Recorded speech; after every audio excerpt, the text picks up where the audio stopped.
बिस्मिल्लाहिर्रहमानिर्रहीम, अस्सलाम वालेकुम, अ वेरी गुड मॉर्निंग। सुबह सवेरे पाकिस्तान की एक और फ्रेश एपिसोड के साथ हाजिर हैं। मैं हूं माया खान और मैं हूं शाहज़ेब अहमद। और बहुत सी खबरें हैं, बहुत सी अपडेट्स हैं, बहुत सी हलचल मच रही है, कहीं सियासी मैदान में तो कहीं खेलों के मैदान में, कहीं मौसम की बहुत सारी अपडेट्स हैं तो कहीं और बहुत सारी खबरों पे से पर्दाफाश होता जा रहा है।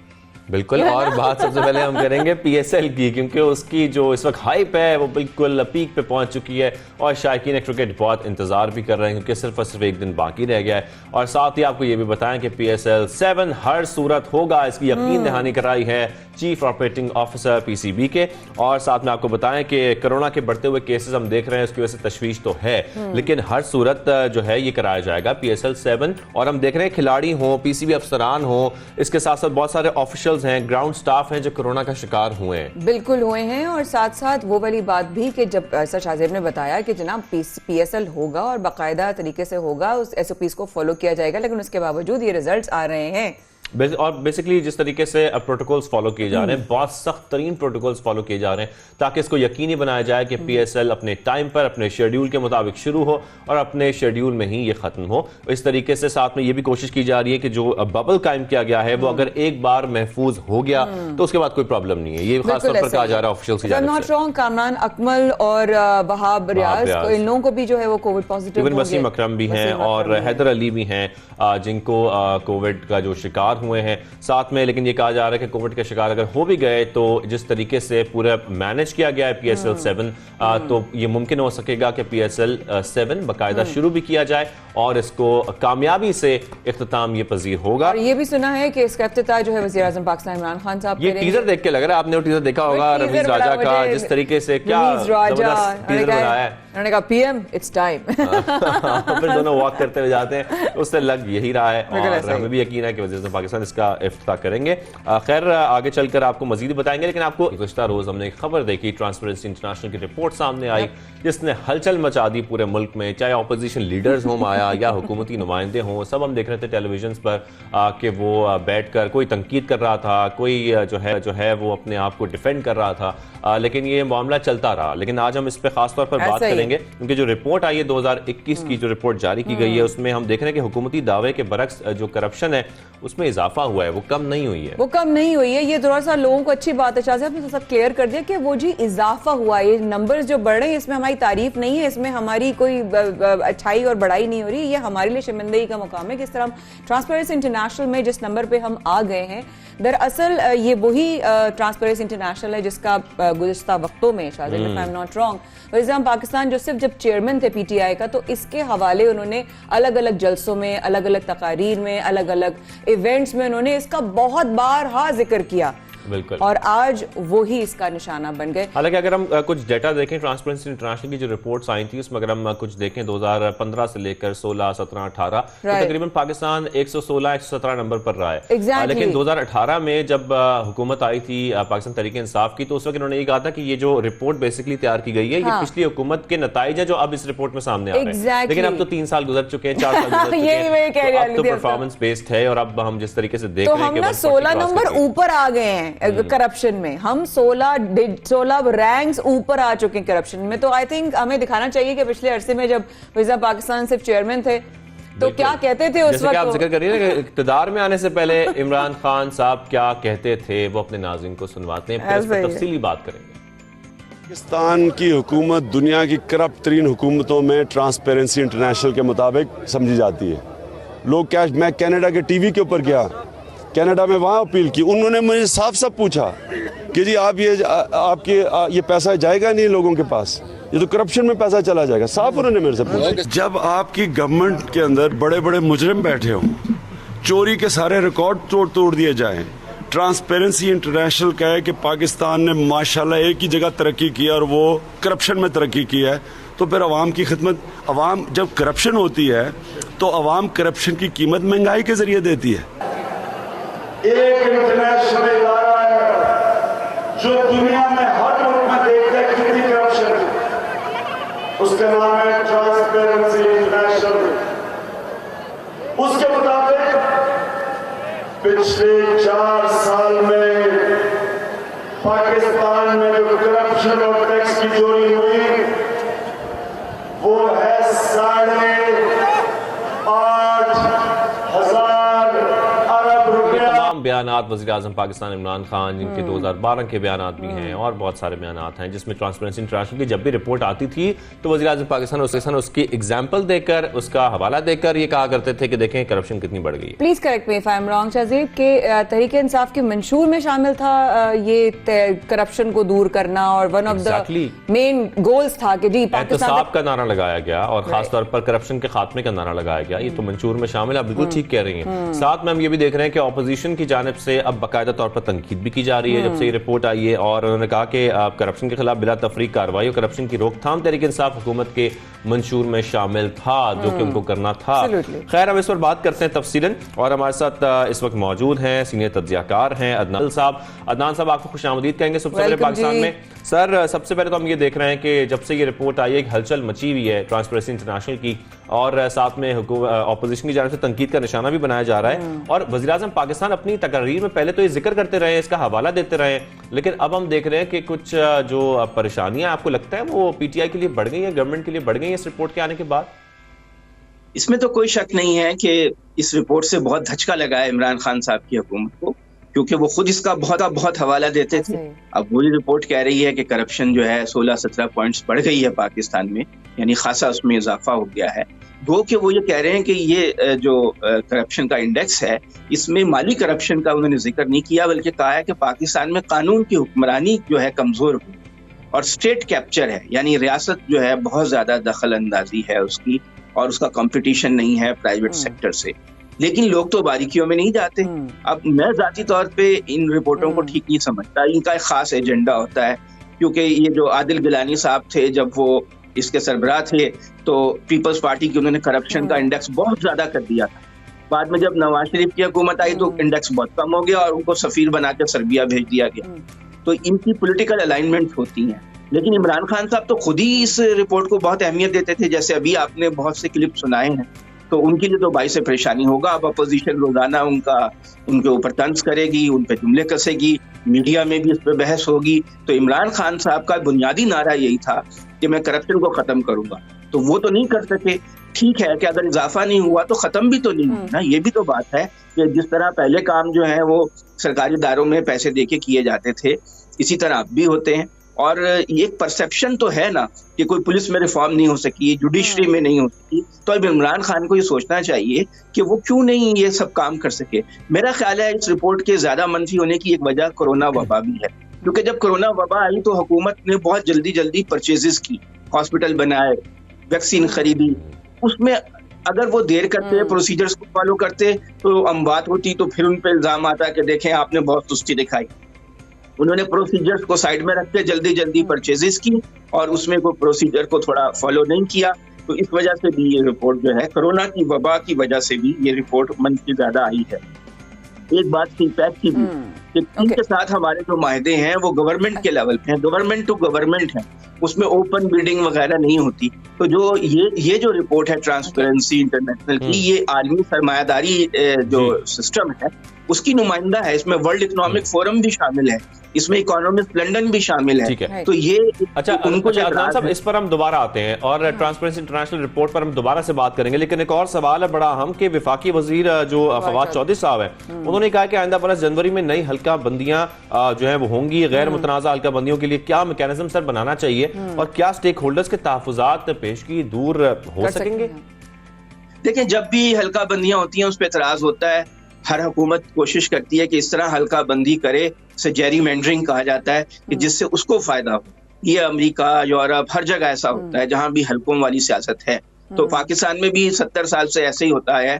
लेकिन अगर ये चाहते हैं कि उसको ज्यादा शफाफ बनाएं और उस पर ज्यादा लोगों का कॉन्फिडेंस हो, तो इन्हें अपोजिशन की कमेटियां बनानी चाहिए। हुकूमत और अपोजिशन की कमेटियां मिलकर और सरकारी अफसरों की वो फैसला करें ताकि किसी का कोई एतराज ना हो। छोटे मोटे एतराजात तो हमेशा रहते हैं, लेकिन कोई बड़ा एतराज नहीं होना चाहिए। इसलिए इन कमेटियों में नुमाइंदगी जो है अपोजिशन की भी होनी चाहिए, पीपल्स पार्टी की भी हो, नून लीग की भी हो, JUI, ANP, peoples Tehreek Insaf, ये सब मिल बैठे मुकामी सतह पे, जिले सतह पे, और फिर वो हल्का बंदियां करें, तो मेरा ख्याल है कि वो मुतनाज़ा नहीं होंगी। लेकिन ऐसा होता नहीं है। हमेशा जो हुकूमत में होता है वो कोशिश करता है कि हल्के को इस तरह बनाए कि कुछ इलाके उसके सपोर्टर जो हैं वो ज्यादा सपोर्ट वाला हल्का बन जाए उसका, जहाँ पे उसकी सपोर्ट ज्यादा है।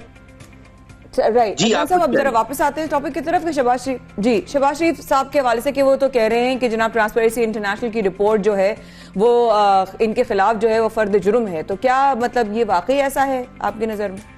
नहीं, मेरे ख्याल में तो ऐसा नहीं है। अब ये देखिए ना कि उसमें जो 8 इदारों से उन्होंने आदादो शुमार लिए ट्रांसफर, मैं तो इनकी रिपोर्ट्स वगैरह को ज्यादा काबिल एतमाद नहीं समझता, लेकिन चूंकि इमरान खान खुद ही इसका बार बार हवाला देते थे, अब वो फंस गए, तो शहबाज शरीफ भी अब उनके ऊपर वो करेंगे चार्जशीट। देखिए बात यह है कि उन्होंने 8 इदारों से आदादो शुमार लिए और उनमें से 5 इदारों ने पाकिस्तान की वही रैंकिंग रखी जो पिछले साल की थी, उसमें तब्दीली नहीं की। 2 ने 1-2 पॉइंट ऊपर नीचे की।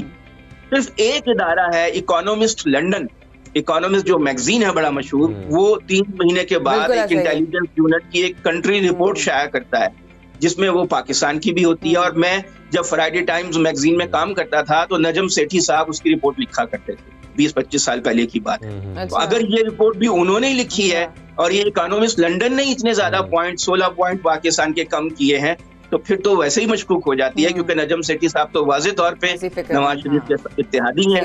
उनके वो क्रिकेट बोर्ड के उन्होंने वो भी बनाया था, चेयरमैन भी बनाया था, और भी वो केयरटेकर चीफ मिनिस्टर भी रहे पंजाब में। अदनान साहब, ये भी समझना जरूरी है कि ये परसेप्शन इंडेक्स है जो डाटा इकट्ठा किया गया है, उसके मुताबिक एक परसेप्शन है कि इस तरीके से आपका जो मुल्क है उसमें करप्शन इतनी इसमें सामने आ रही है, और ये सारा डाटा जिस तरीके से इकट्ठा किया जाता है, मैं चाहता हूँ आप हमारे नाज़रीन को आप कुछ उस बारे में भी बताएं। देखिए ये ट्रांसपेरेंसी इंटरनेशनल का एक मजाक ये है कि ये खुद ट्रांसपेरेंट नहीं, उन्होंने एक बहुत स्केची सी रिपोर्ट शाया करके ना वो हमें दे दी है, कोई उसमें डिटेल नहीं बताई कि सैंपल कितना बड़ा है। वो जो 8 इदारे हैं उन्होंने सर्वे कितने लोगों पे मुश्तमिल सर्वे किया, कहाँ कहाँ किया, हो सकता है कि सिंध से ज्यादा सैंपल लिया हो, तो सिंध में तो बहुत करप्शन है, तो उससे पूरे पाकिस्तान की रेटिंग गिर गई हो। तो ये तो ट्रांसपेरेंसी इंटरनेशनल खुद ट्रांसपेरेंट नहीं है। मसला तो ये है कि वो बताएं इकोनॉमिस्ट की रिपोर्ट जो है वो किसने लिखी है। अगर वो ऐसे लोगों ने लिखी है जो नवाज शरीफ के इत्तेहादी हैं, फिर तो वो बायस्ड रिपोर्ट है। मैं तो सही बात ये है कि इन इदारों की रिपोर्टों को नहीं मानता, ये मुल्कों को अदम इस्तेहकाम से दोचार करने के लिए इस किस्म के ये चीजें छोड़ते हैं। जैसे चीन के खिलाफ रिपोर्टें आती रहती हैं, रूस के खिलाफ आती रहती हैं, जिस मुल्क को इन्होंने डिस्टेबलाइज करना हो वहाँ पे शोरिश बपा करने के लिए ऐसी रिपोर्टें भेजते रहते हैं। एक सवाल देखिए, बिलावल भुट्टो साहब कह रहे हैं कि हम सड़कों पर ऐलान उन्होंने किया है कि निकलने का, उसके बारे में शहजाद अकबर साहब का जो है वो इस्तीफा आता है, अगले रोज ही ये रिपोर्ट आ जाती है। सिर्फ ये पूछ जा रही हूँ, आपकी नजर में इसकी कोई कनेक्टिविटी है? नहीं, कनेक्टिविटी तो नहीं है, लेकिन जब आपकी हुकूमत को अब तकरीबन 3.25 साल हो गए हैं, तो अब तो मोमेंटम गेन करेगी अपोजिशन। अब इनकी बदकिस्मती है कि 2 साल से तो कोरोना वबा से ये स्ट्रगल कर रहे हैं। ये अगर कुछ ठोस काम कर लेते, अवाम को कुछ चीजों में मुतमईन कर देते, तो इतनी परेशानी ना उठानी पड़ती। अब तो अपोजिशन शेर होगी, अब तो इलेक्शन करीब आ रहे हैं, 1.5 साल का जो मुद्दत है, और ये पैदर पे करप्शन जो है पाकिस्तान में कैसे खत्म हो सकती है? ये तो ईमान का हिस्सा बन चुकी है लोगों। कोई भी आप महकमा सरकारी हो जहाँ पे आप बगैर पैसे के काम करवा ही नहीं सकते। आपका अदालती निजाम में 20-20 साल तक केस चलते रहते हैं, किसी को सजा ही नहीं होती। अगर आप जो है चाहे मर्डर भी कर ले, आप पैसे दे दें तफ्तीशी अफसर को, वो मर्डर का तफ्तीश खराब कर देता है। व्हाइट कॉलर क्राइम को तो वैसे ही नहीं पकड़ा जा सकता। व्हाइट कॉलर क्राइम तो बाहर की दुनिया में करना साबित मुश्किल होता है। इस काम में इमरान खान को हाथ डालना ही नहीं चाहिए था, लेकिन उन्होंने इतना बड़ा हाइप क्रिएट कर दी और टेम्पो इतना बिल्ड कर दिया कि अब वो उनके गले में बात फंस गई है। अब शहजाद अकबर की जगह आप किसी और को ले आए। आप इस मुल्क का निजाम चलाने के लिए फरिश्ते कहाँ से लाएंगे? वही लोग हैं ना, उन्हीं से आपने काम लेना है। अफसरशाही काम करना छोड़ देगी अगर आप वो फिर ऐसा ही। अदनान साहब, आखिर में बस ये बता दें कि इस रिपोर्ट के आने के बाद नवाज शरीफ की वापसी से मुतालिक जो इकदामात हैं वो फिर पसपुश चले जाएंगे, ऐसा लग रहा है आपको? देखिए, मेरा नहीं ख्याल है कि नवाज शरीफ उस वक्त तक आएंगे जब तक उनकी कोई सेटिंग कहीं हो ना जाए। उन्हें यकीन ना हो कि मैं आके जेल में नहीं जाऊंगा और उनको अपने वजीर आजम बनने का पूरा वो ना हो। ये एक नफ्सियाती जो है कैंपेन है। मकसद अपने कारकुनों को हौसला बुलंद रखना है, हुकूमत के खिलाफ एक टेम्पो बिल्ड करना। अब इस रिपोर्ट से, जो ट्रांसपेरेंसी इंटरनेशनल की रिपोर्ट है, अपोजिशन को बहुत तकवीत मिलेगी, उसके प्रोपेगेंडे को में बहुत जान पड़ जाएगी, और वो फिर इनको जगह जगह जलसों में, तकरीरों में इनके ऊपर ताने मारेंगे। तो ये जो है ये एक सियासी गिमिक्री है, शोबदेबाजी है। नवाज शरीफ अभी कोई नहीं आ रहे और वक्त पे इलेक्शन होंगे, लेकिन इमरान खान के लिए एक मुश्किल वक्त जरूर है, क्योंकि वो कोई डिलीवर नहीं कर सके उन बातों को। मेरे ख्याल में तो नवाज शरीफ के आने का इस वक्त कोई इम्कान नहीं। अच्छा, फिर आपको क्या लगता है इस पर किसका है आपकी नजर में? देखें जी, अगर तो इलेक्शन साफ शफाफ होते हैं तो इस बात का बहुत इम्कान है। मुझे ये लगता है कि देखिए, कबल वक्त है, एक तो 1.5 साल पहले कोई पेशन गोई करना। हो सकता है कि इस बजट में इमरान खान को, अवाम को ऐसा रिलीफ दे दें कि उनकी पोजीशन मुस्तहकम हो जाए, लेकिन जो इस वक्त की सूरत हाल है उसमें स्प्लिट मैंडेट आएगा। कोई मखलूत हुकूमत बनेगी, या पीपल्स पार्टी और नून लीग मिलकर बनाएंगे, या नून लीग और पीपल्स पार्टी मिलकर बनाएंगे, या पीटीआई को किसी के साथ मिलना पड़ेगा। कोई पार्टी इस पोजीशन में नहीं है कि सिंपल मेजॉरिटी ले ले, बिल्कुल वाज़ेह तौर, सिंपल मेजॉरिटी। राइट। ठीक है अदनान अल साहब, बहुत शुक्रिया, आपने हमें ज्वाइन किया और बहुत सारे पहलुओं पर बातचीत हुई आपसे। Sir thank you very much for joining us. और हम सुबह सवेरे पाकिस्तान में आज हमने सबसे पहले तो जिक्र कर लिया ट्रांसपेरेंसी इंटरनेशनल रिपोर्ट का, जो बहुत इंपॉर्टेंट था और बहुत इंपॉर्टेंट था, और इस वक्त बड़ी हलचल मची हुई है पूरी दुनिया में, और हम पाकिस्तान में तो खैर है ही। और जैसे कि उन्होंने कहा कि ऑपोजिशन वाकई में इस वक्त शेयर हुई हुई है, लेकिन अभी हम इस तरह लगाएंगे, ब्रेक लगाएं थोड़ी सी हम। नहीं, ब्रेक कहाँ लेंगे, अभी ब्रेक लगाएंगे, ब्रेक के बाद तो फिर वो जो एक जबरदस्त सा एक और सेगमेंट है वो हम कब दिखाएंगे? या आप टीजर दे रही हैं? हाँ, इस वक्त के बाद। ब्रेक के बाद आपको बहुत इंटरेस्टिंग चीज दिखाएंगे, तो हमारे साथ रहिए। Absolutely.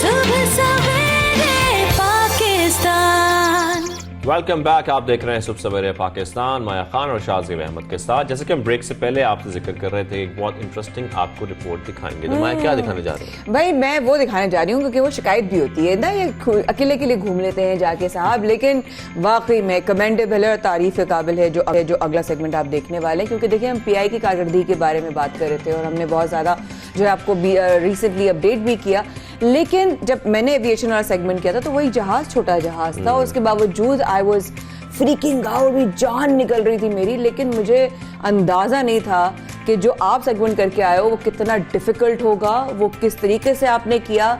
एक बोइंग 777 जहाज एक बहुत बड़ा जहाज होता है, इस तरह के दीगर जहाज बहुत बड़े जहाज होते हैं, उनको उड़ाना, उनकी लैंडिंग, उनको एक परफेक्ट जो है वो एल्टीट्यूड लॉन्गिट्यूड पे फ्लाई करना इज नॉट इजी।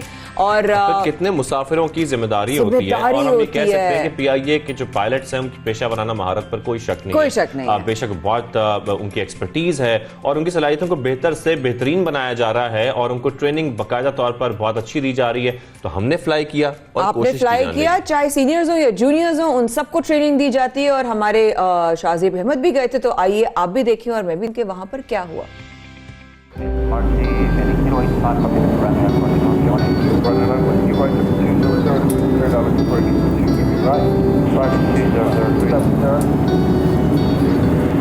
ख़वातीनो हज़रात, आपका कप्तान शाहजेब अहमद आपसे मुखातिब है। हम कुछ ही देर में कराची इंटरनेशनल एयरपोर्ट पर लैंड करने वाले हैं। बाहर का दर्जा हरारत 25 डिग्री सेंटीग्रेड है। उम्मीद है आप सबका सफ़र पाकिस्तान इंटरनेशनल एयरलाइंस के साथ अच्छा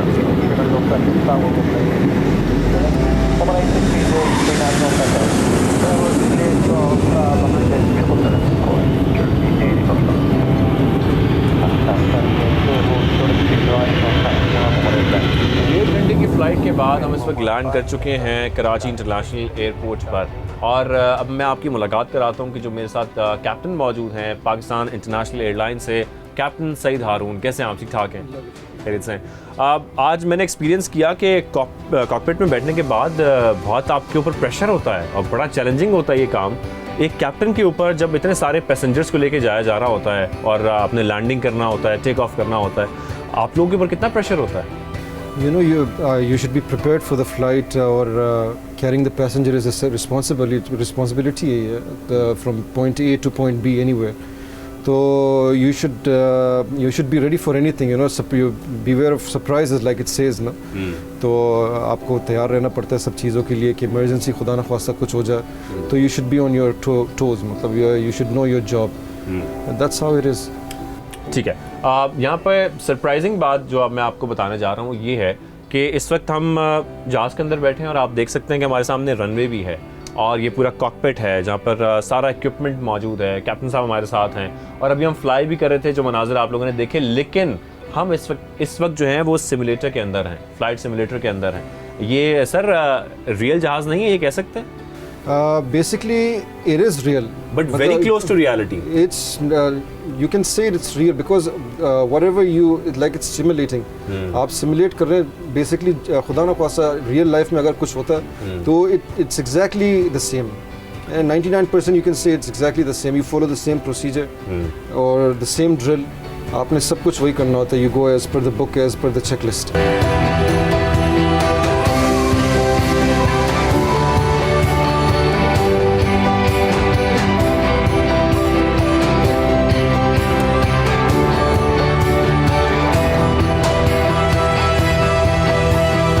मेरे पीछे आप देख सकते हैं ये फ्लाइट सिमुलेटर जिसके अंदर हम मौजूद थे और आपको फ्लाइंग एक्सपीरियंस दिखा रहे थे. लेकिन इस सारे एक्सपीरियंस के पीछे इंस्ट्रक्शन देने वाले कौन हैं, ये सिखाने वाले कौन हैं, फ्लाइंग की ट्रेनिंग देने वाले कौन हैं?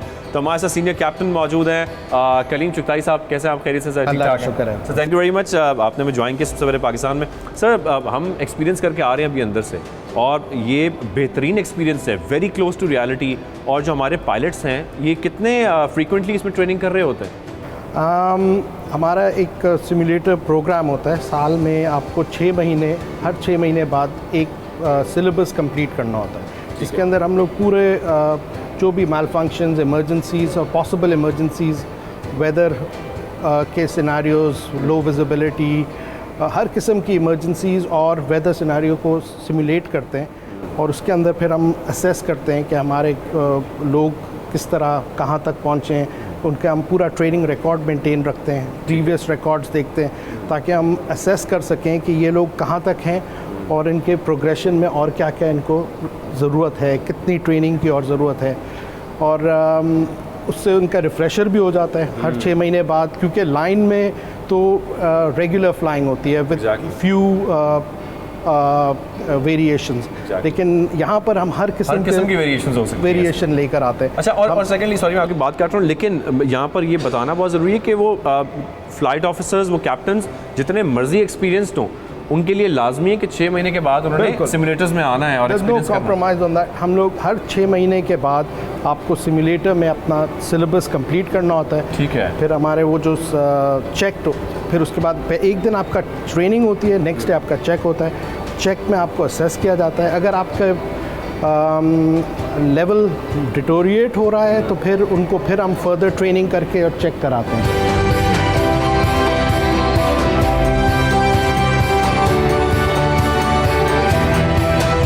मैं अभी एक्सपीरियंस करके आ रहा हूँ तो मैं बड़ा एक्साइटेड भी था ये जानने के लिए कि ये सिमुलेटर्स कब इंस्टॉल किए गए थे और कौन कौन से जहाज़ के सिमुलेटर्स हमारे पास मौजूद हैं PIA के पास. देखिए, ये PIA का कराची एयरपोर्ट के ऊपर एक ट्रेनिंग सेंटर है जो बड़ा एक कॉम्प्रहेंसिव ट्रेनिंग सेंटर है. यहाँ पे एविएशन की तमाम एस्पेक्ट्स और तमाम एरियाज़ की ट्रेनिंग की जाती है. और ये फ़्लाइट ऑप्स की ट्रेनिंग है जो कि कॉकपिट क्रू की ट्रेनिंग कंसिडर करती है. क्लासरूम ट्रेनिंग कहीं और है और जो रियल उनकी ट्रेनिंग है सिमुलेटर के ऊपर, जिसको फुल इनर्शियल सिमुलेटर कहते हैं. जिस तरह आप देख सकते हैं कि ये पूरा अपने हिंजेस के ऊपर है और ये बिल्कुल आपको रियल फील देता है तमाम सिनेरियोज़ की. हमारे पास जो पहले A310 हुआ करते थे, इसका एक सिमुलेटर वहाँ पे लगा हुआ है. उसके बाद जो जंबो PIA के पास होता था, जंबो जेट, उसका सिमुलेटर लगा हुआ है. उसके ऊपर अभी भी फ़ॉरेन पायलट्स आते हैं और आके उसके ऊपर ट्रेनिंग करते हैं. और अब ये हमारा जो है 777 का सिमुलेटर है जो कि 2011 के अंदर इंडक्ट हुआ. उससे पहले पाकिस्तान के पास ये कैपेबिलिटी नहीं थी और ये 2011 के अंदर ये कैपेबिलिटी लाई गई और PIA के तमाम पायलट्स को फ़ौरन जाना पड़ता था इनके सिमुलेटर्स की ट्रेनिंग लेने के लिए। अब जो हमारे पास ये जो जगह आप देख रहे हैं ये खाली पड़ी हुई है, यहाँ पे अब एयरबस A320 का सिमुलेटर लगेगा। ये एयरबस A320 फैमिली के सिमुलेटर जिसको कहते हैं। पाकिस्तान में सबसे ज़्यादा जहाज़ और सबसे ज़्यादा पायलट्स इस टाइम पे A320 के हैं जो ग्रेडेड पायलट्स हैं, यानी तकरीबन 600 से 700 पायलट ऐसा है जो कि A320 के ऊपर रेटेड है। उन तमाम पायलट्स को बाहर जाना पड़ता था, बड़ा कसीर ज़र मुबादला भी उसके ऊपर लगता था, और कोविड की वजह से और फ्लाइंग के ऊपर रिस्ट्रिक्शन भी बहुत ज़्यादा आती थी। इवन उनका चेकिंग पायलट जो सिविल एविएशन का था वो भी बाहर जाता था उनके टेस्ट लेने। Sir thank you very much. यार प्रॉब्लम ये थी कि वहाँ पे बहुत ज़्यादा फॉग थी, इसलिए ज़रा मुझे फ्लाइंग के दौरान थोड़ी मुश्किलात का सामना करना पड़ा। लेकिन खैर जिस तरीके से PIA में ट्रेनिंग दी जा रही है ये बहुत अच्छी बात है, इसलिए हमारे जो पायलट्स हैं बड़ी महारत रखते हैं। खैर अब हम जिक्र करने जा रहे हैं दुनिया की अजीम तरीन हस्ती माँ का। बिल्कुल ऐसा ही है। और माँ जो एक अल्लाह ने जो रिश्ता अता किया है ना, इसको आप समझ नहीं सकते, इसको सिर्फ आप महसूस कर सकते हैं। इसको समझने की साइंस और लॉजिक में मत जाएं। ये एक ऐसा रिश्ता है जो आपके बड़ों से आपके बच्चों में होता है। आपकी नानी, आपकी दादी, आपकी फुप्पी, आपकी खाला, आपकी बड़ी बहन, ये तमाम वो रिश्ते में हैं जिनमें ममता पाई जाती है। लेकिन वो औरत जो आपको जन्म देती है, उसका आपकी आंखों में मोहब्बत से आपको एक पल में देखना और उसका आपको दुआ देना कि अच्छा बेटा तू जा रहा है, तू जा रही है, खैर से आ। वो आंखें जो होती है ना, वो एक आस के साथ दुआ रखती हैं। और जब उस औरत का जो सहारा होता है शादी के बाद, उसका शौहर वो इस दुनिया से कूच कर जाए और रज़ा इलाही से अपने अल्लाह के पास चला जाए, तो फिर बच्चे सामने होते हैं। तो ये सोचती है कि मैं अपने शौहर का गम मनाऊं या मैं अपने सामने जो मेरे बच्चे हैं मैं उनको देखूं। मैं तमाम उन आज माओं को और औरतों और बहन बेटियों को कहूंगी कि प्लीज ये सेगमेंट जरूर देखिएगा, क्योंकि आज के जिस माँ से आपको मुलाकात करा रहे हैं, उनका काम क्या था? वो सिर्फ एक नर्स थी, सिर्फ एक नर्स।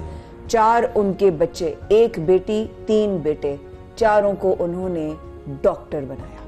बिल्कुल। और वाकई हम इन खातून को सलाम पेश करते हैं। लाहौर की खातून नर्स परवीन रहमत साहिबा, जिन्होंने शौहर के गुजर जाने के बाद अपने 4 बच्चों को, जिनके आई थिंक 3 बेटे हैं और एक बेटी है, उनको एक जो उनकी बेटी हैं वो फार्मास्यूटिकल्स में हैं, और साथ में जो 3 बेटे हैं उनके वो डॉक्टर बने हैं।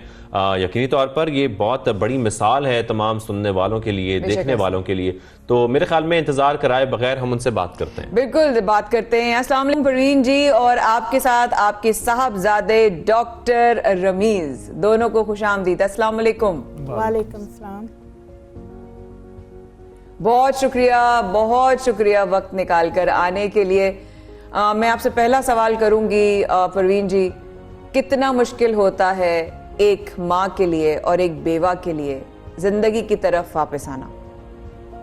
ये तो एक बहुत मुश्किल टाइम है औरत के लिए। मेरी तो दिली दुआ है कि खुदा किसी को बेवा ना करे, क्योंकि बेवा की जो ज़िंदगी है एक बहुत मुश्किल ज़िंदगी है, और ख़ासकर जो सर्विस कर रही है, और वो लोग ऊपर से बहुत तंग करने वाले होते हैं। लेकिन जब एक औरत अपने बच्चों को सामने रख ले कि मैंने अपने बच्चों का मुस्तकबिल बनाना है, चाहे जितने भी लोग तंग करें, अपने आप को मजबूत करें ताकि अपने बच्चों के लिए कुर्बानी दें, अपनी ऐश इशरत छोड़ें और अपने बच्चों का मुस्तकबिल बनाएं। मेरी मिसाल है कि मेरे छोटे छोटे बच्चे थे, सारे प्राइमरी में थे, तो इनके जब अब्बू की डेथ हो गई, तो जब डेथ हुई उस वक्त मैं इतनी परेशान थी कि खुदाया मैं इनको कैसे संभालूंगी। जब ये सो जाते थे तो इनको देख देख के मैं रोती थी कि खुदाया मैं इनको कैसे पढ़ाऊंगी और कैसे पालूंगी। तो फिर मैंने खुदा से दुआ की कि खुदाया मैं अकेली रह गई हूँ, तू ही मेरी मदद करना। और फिर मेरी सिर्फ ज़िंदगी में मेरी दुनिया, बच्चे और खुदा, सिर्फ खुदा को मैंने टाइम देना, इनको पढ़ाना, इन पे मेहनत करनी।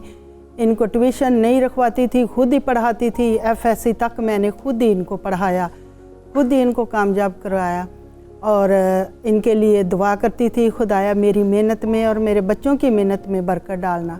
और खुदा का शुक्र है कि खुदा ने मुझे यहाँ तक पहुँचाया कि मेरा ख्वाब पूरा किया कि मेरे बच्चे आज डॉक्टर बन गए, और मुझे फ़ख्र है कि खुदा ने मेरी दुआ सुनी है और मेरी और मेरे बच्चों की मेहनत को रंग लेके आया है खुदा। तो अपनी ज़िंदगी जो है एक, अपनी ज़िंदगी जो है खुदा के सामने। कितने बड़े थे साथ बताइए? बच्चे जे जो मेरे साथ बैठा और रमीज़ फैसल, डॉक्टर रमीज़ फैसल है जे बन गए हैं डॉक्टर जे। उस वक्त तो 4 क्लास में था और सबसे छोटा जो था वो 1 में था, 1-2 में था, और इससे बड़ा जो 5 में था।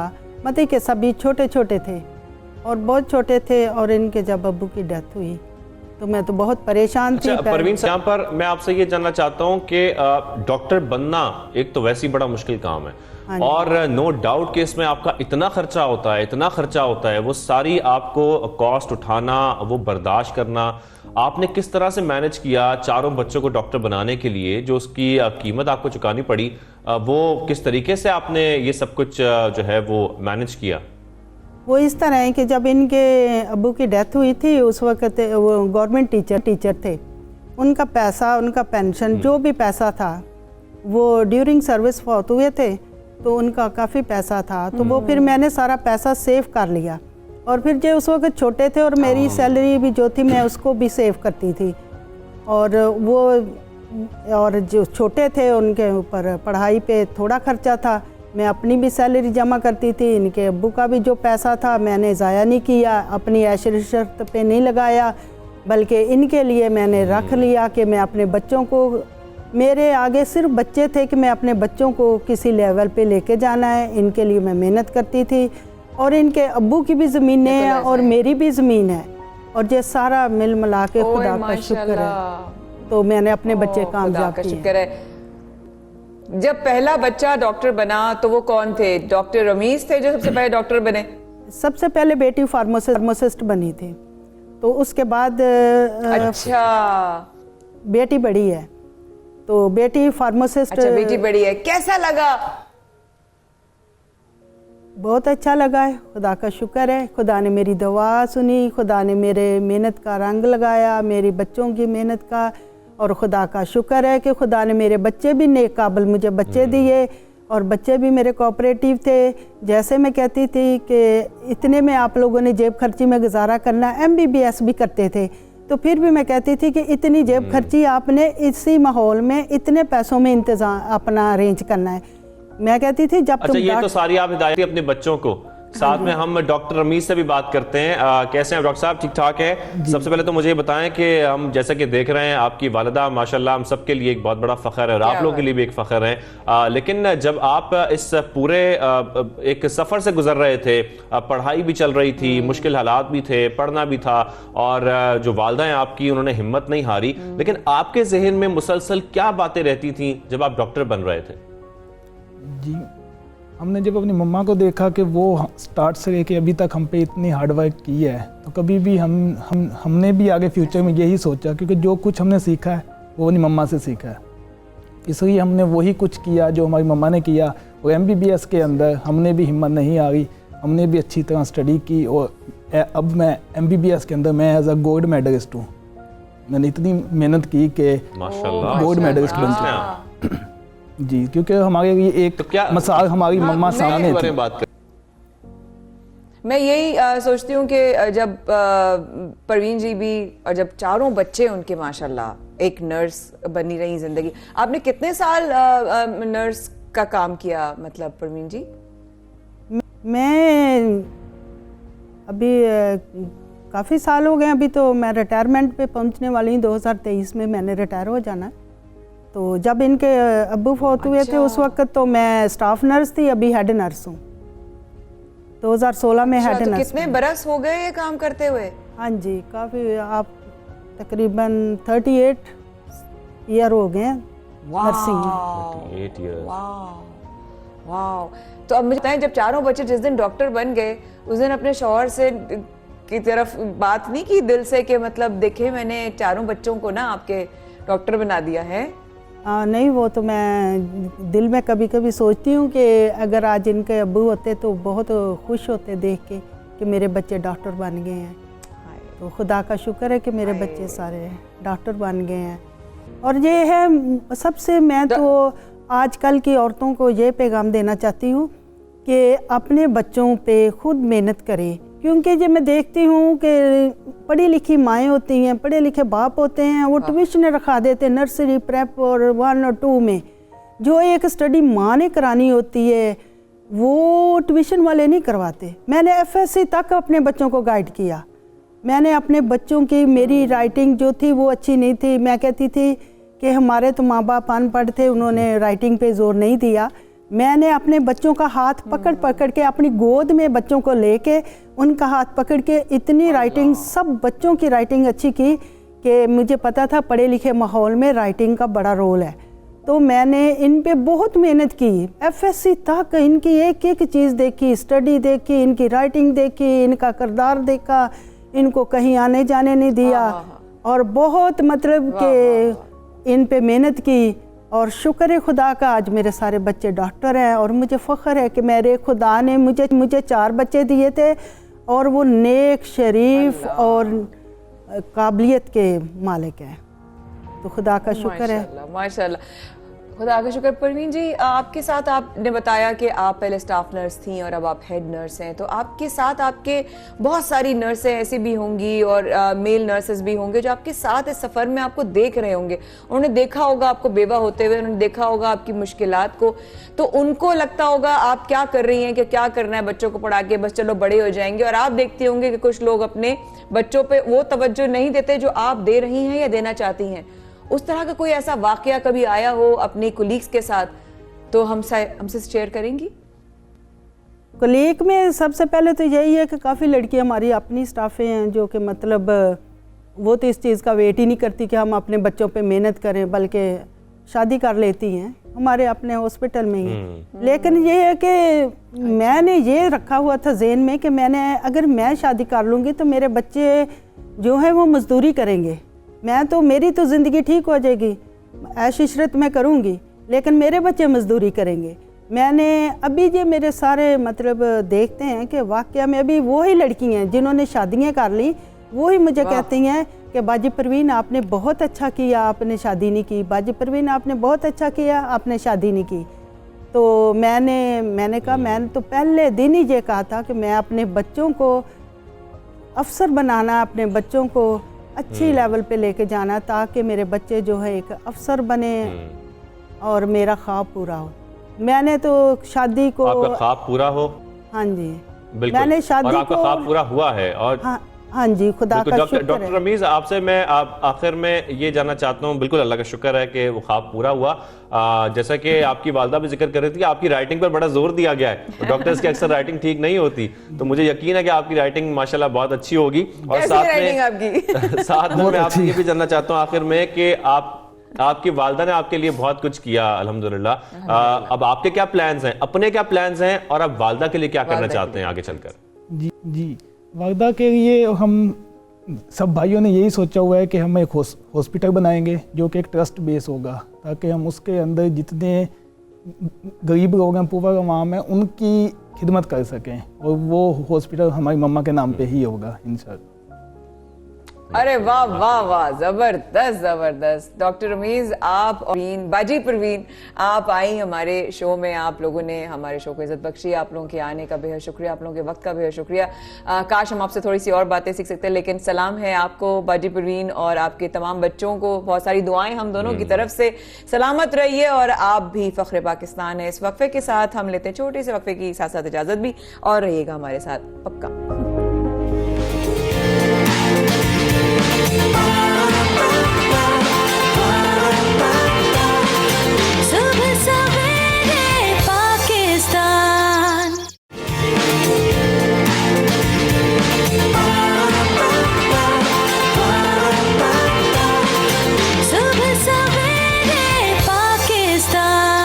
आपको लेके चलते हैं उस जगह पर जो कि पूरी दुनिया में हलचल मचा रहा है। बिल्कुल, हम बात कर रहे हैं आइस हॉकी की, जो कि अब पाकिस्तान में मकबूल हो रहा है। हम इसकी वीडियोस भी अब बहुत देख रहे हैं और बहुत जल्द हम देख रहे हैं कि अब इवेंट्स भी होते जा रहे हैं। और स्कर्दू में भी आइस हॉकी का मेला सजने वाला है, यानी कि वहां भी रौनकें एक बार फिर अब तकरीबन रौनकें वहां पर चल रही हैं इस आइस हॉकी की। और नौजवान हॉकी प्लेयर्स बर्फ पर अपने स्किल्स दिखाने के लिए बाकायदा तौर पर अब तैयार हैं और स्किल्स दिखा भी रहे हैं। हम जिस तरीके से से देख रहे हैं फुटेज में, हमें नजर आ रहा है कि जो छोटे छोटे प्लेयर्स हैं उनसे लेकर बड़े बड़े प्लेयर्स तक सब लोग अपनी महारत दिखा रहे हैं आइस हॉकी में। और सबसे बड़ी बात यह है कि इस तरह की छोटी छोटी वीडियोस हम देख रहे थे, कुछ गुज़श्ता सालों से हम देख रहे थे कि वहां से स्कर्दू से वीडियो आ रही हैं, कभी कोई फीमेल जो है बच्ची जो है वो अपना वहां पर हुनर दिखा रही है, महारत दिखा रही है, कभी कोई, और देख देख के हम कहते हैं हाय अल्लाह कितना मजा आएगा अगर यहाँ पे आइस हॉकी होना शुरू हो जाए। और अब माशाल्लाह से ये मेला सज चुका है। तो स्कर्दू में आइस हॉकी जो है, क्योंकि कनाडा का कौमी खेल भी है, तो कैनेडियंस बहुत ज्यादा इंट्रीग्ड हो रहे हैं, वहाँ के जो बेसिकली एम्बेसडर्स हैं या काउंसिल जर्नल्स हैं वो बहुत ज्यादा इंट्रीग्ड, बहुत इंटरेस्टेड हुए, कुछ लोगों ने तो जाके देखा भी शायद। बिल्कुल देखा भी, साथ ही हम बात भी कर लेते हैं क्योंकि ये इवेंट कहाँ तक पहुंचा है, जो उसकी तैयारियां वो तो हम देख रहे थे बाकायदा तौर पर चल रही थी। तो हम बात करने के लिए हमें ज्वाइन किया है इवेंट ऑर्गेनाइजर साहब हमारे साथ मौजूद हैं, बहुत शुक्रिया, थैंक यू वेरी मच। लहामू मोहतक काज़मी साहब हमारे साथ हैं। सर सबसे पहले तो ये बताइएगा ये कब से इसका बाकायदा तौर पर जो है वो आगाज हो गया है, चैंपियनशिप कब तक जारी रहेगी? First ever Baltistan ice hockey tournament 2022 का बाकायदा आगाज 25 जनवरी को स्कर्दू में हुआ। इस टूर्नामेंट को मुनक्किद करने के लिए बल्तिस्तान की एक नहायत ही खूबसूरत जगह जिसे हलमारंगा के नाम से जाना जाता है, इस जगह का इंतखाब किया गया। ये 2 रोजा टूर्नामेंट 26 जनवरी की शाम को अपने अख्ताम को पहुंचा। Excellent excellent, super excited to see the event. और हम एक्चुअली यहाँ बैठकर इतना जो एक्साइटेड हो रहे हैं, तो अब मुझे बताइए कितनी टीम्स इन एक्शन होंगी? इस चैंपियनशिप में 4 मुकामी टीमें हिस्सा ले रही हैं। गिलगित बल्तिस्तान दुनिया भर में अपनी मशहूर पहाड़ी सिलसिलों और ग्लेशियर्स की निस्बत से जाना जाता है, लिहाजा इन टीमों के नाम भी इसी मुनासबत से सियाचिन, बल्तरो, ब्याफो और चोरुगमार रखे गए। तो यहाँ पर हमें ये बताएं प्लीज किस उम्र के खिलाड़ी हमें इस इवेंट में नजर आने वाले हैं जो हमें खेलते हुए नजर आएंगे ice hockey? Baltistan ice hockey championship में शरीक होने वाले खिलाड़ियों की उम्रें 15 साल से लेकर 25 साल तक हैं। ये तमाम खिलाड़ी लोकल लेवल पर अपनी ट्रेनिंग करते रहे हैं। खिलाड़ियों की अक्सरियत का ताल्लुक मशहूर कोपहमा और कौमी हीरो अली सतपारा के गांव से। अच्छा प्लीज ये बताइएगा, अभी हम लोगों ने देख भी रहे हैं क्योंकि उसमें छोटे बच्चे भी नजर आ रहे हैं और उनका भी एक्साइटमेंट लेवल अलग ही होता है, बहुत ही क्यूट भी लग रहे हैं। साथ साथ तो क्या बच्चों के लिए कोई अलग टीम अभी बनाई गई है? बल्तिस्तान आइस हॉकी चैंपियनशिप में खवातीन की बड़ी तादाद ने शिरकत की है, तहम खवातीन के लिए कोई अलहदा टीम तरतीब नहीं दी गई। इवेंट में शरीक होने वाली खवातीन को इंटरनेशनल ट्रेनर्स आइस स्केटिंग के हवाले से बुनियादी तरबियत देंगे। अच्छा ये भी बता दें इस चैंपियनशिप के इनेकाद का मकसद क्या है बेसिकली? गिलगित बल्तिस्तान एक ऐसा इलाका है जो एडवेंचर और विंटर टूरिज्म के हवाले से बेतहाशा पोटेंशियल का हामिल है। बल्तिस्तान आइस हॉकी चैंपियनशिप को फर्स्ट टाइम यहाँ मुनक्किद कराने का मकसद भी winter tourism and sports related activities को प्रमोट करना है, साथ ही साथ लोगों में ग्लोबल वार्मिंग और क्लाइमेट चेंजेस के मुज़िर असरात के बारे में आगाही फैलाना है। बस वेरी वेरी इंपॉर्टेंट क्वेश्चन कि जो लोग देखना चाह रहे हैं या शायकीन हैं, तमाशाईन, उनकी बात करें, उनकी अट्रैक्शन के लिए क्या इकदामात है, क्या इंतजामात हैं और कैसे वो जो है वो देख भी सकते हैं और सराह भी सकते हैं? तमाशाइयों की अट्रैक्शन के लिए इस इवेंट को हलमारंगा में मुनक्किद किया जा रहा है, जो कि दरियाए सिंध के करीब एक नहायत ही बेहतरीन और खूबसूरत लोकेशन है। साथ ही साथ इस इवेंट में एक रिवायती त्यौहार मेफंग का भी इनेकाद किया जाएगा। इसके अलावा लोकल कुजीन और हैंडीक्राफ्ट के स्टॉल्स भी लगाए जाएंगे। जबरदस्त जबरदस्त जबरदस्त। इवेंट ऑर्गेनाइजर लहामू मोहतक काज़मी साहिबा हमारे साथ मौजूद थी, जो कि इवेंट की ऑर्गेनाइजर हैं। आपको बहुत ढेरों मुबारकबाद हम दोनों की तरफ से। और हमें ये मनाजिर देख के इतना अच्छा लगा है और हम वैसे मेरा तो बड़ा दिल कर रहा है कि मैं वहाँ जाकर ये एक्सपीरियंस करूँ या आइस हॉकी के जो खूबसूरत एक सर्दी में मनाजिर है। या साथ जाना नहीं, आप साथ चलें, आप चलें, हम आपको वेलकम करते हैं। जब भी हमारे साथ आप जाना चाहेंगे हम वहाँ पर जाकर आइस हॉकी के जो मैचेस हैं इन बच्चों के वो सबके देखें। Thank you very much. जो ऑर्गेनाइजर हैं, हेड ऑर्गेनाइजर हमारे साथ मौजूद थी और बाकायदा तौर पर बता रही थी कितनी बड़ी अट्रैक्टिव चीज है, खासतौर पर टूरिस्ट के लिए भी। मजेदार मजेदार। अब मजेदार बात करते करते मुंह में पानी आ जाता है। जब गर्मियां आती हैं तो गर्मी होती है, फिर जो है ना वो गैस एसी भी चल रहे होते हैं और ठंडे ठंडे लस्सियां भी पीते हैं आप। और जब एक चीज ना होना तो उसका गर्मियों का मजा नहीं होता, और वो होता है आम, फलों का बादशाह। मतलब हमारी हमेशा ख्वाहिश रही है कि हमें सर्दियों में भी आम में असर हो। अरे सर्दियों में आम कैसे आ सकते हैं शाहज़ेब? It's not possible. आ सकते हैं यार, आप आर्गुमेंट ना करें, मैं आपको बताता हूँ कैसे आ सकते हैं। कि हम ये देख रहे हैं कि फलों का बादशाह आम अब सर्दियों में भी खाया जा सकेगा और सर्दियों में भी उसकी पैदावार हो सकेगी, क्योंकि जिस तरीके से ये बताया जा रहा है कि ये बहुत मुश्किल काम था, लेकिन पाकिस्तान के सूबा पंजाब में एक बागबान ने ऐसे दरख्त लगाए हैं जिस पर सर्दियों के मौसम में भी आम जो फल है वो लग सकेगा। Unbelievable, unbelievable. मैंने ये खबर जब सुनी और इसके बारे में जाना तो मैं हैरान थी, और लेकिन पता ये चला कि ये ऐसे आम हैं कि इनका जायका आप एक दफा खाएंगे तो दूसरी बार खाने के लिए। तो क्या एक सवाल आता है दिमाग में कि क्या जो गर्मी में हम जितना एंजॉय करते हैं, क्या हम आम उतना ही सर्दियों में भी एंजॉय करेंगे खाना? अब ये तो हमें खाने के बाद पता लगेगा कि हम इनसे आम मंगवाएंगे सर्दियों में और खाएंगे।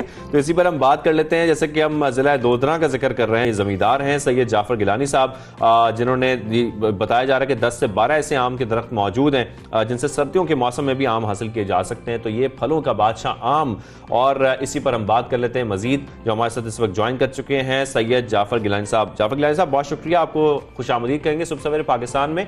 सबसे पहले तो बताइएगा ये कैसे मुमकिन है कि सर्दियों में दरख्त पर आम लग जाए? हमारे लिए तो बहुत बड़ी खुशखबरी है, लेकिन मुमकिन कैसे है, आप ये बताएं। जी, गुजारिश ये है कि मुमकिन की बात तो अल्लाह मियां को पता कि वो गैर मौसम के भी पैदा कर लेता है।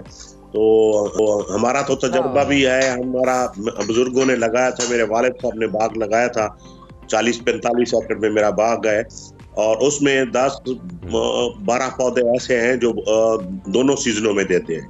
वही पेड़ जो जून जुलाई में भी देते हैं, वही पेड़ दिसंबर और जनवरी में भी देते हैं। वो आपकी टीमों ने लाइव देखा भी है, उन्होंने टेस्ट भी किया है, BBC वालों ने भी इसको कवर किया, आप लोगों ने भी कवर किया इसको। अल्हम्दुलिल्लाह हम तो 4-5 साल से इससे का फल ले रहे हैं और दोस्तों को गिफ्ट भी भेज रहे हैं। अभी कमर्शियल बेस पे हमने नहीं भेजे। जाफर साहब, हमें भी भेज दें। सही जाफर साहब, हम बेसिकली जो समझना चाह रहे हैं बात ये कि बड़ी वेदर कंडीशंस होती हैं जी, वेदर कंडीशंस होती हैं जिसमें ये आम उगता है। अगर गर्मी नहीं होगी तो आम पकेगा कैसे? मैं असल में ये समझना चाह रहा हूँ आपसे, आप ये प्लीज समझाइए हमारे नाज़रीन को। यही सर गुजारिश है कि ये कुदरत का निजाम है। ये जो दरख्त के ऊपर ही जैसे गर्मियों का आम पकता है, ये भी उसी तरह आम पकता है, और इसकी रंगत भी वही येलो होती है। जी जी बोले। जाफर साहब, मैं ये सवाल करना चाह रही हूँ, इंतजार तो करूंगी मैं ये आम चखने के लिए, मैं जरूर आपके पीछे पड़ जाऊंगी। आपको नहीं पता मुझे कितने पसंद है आम।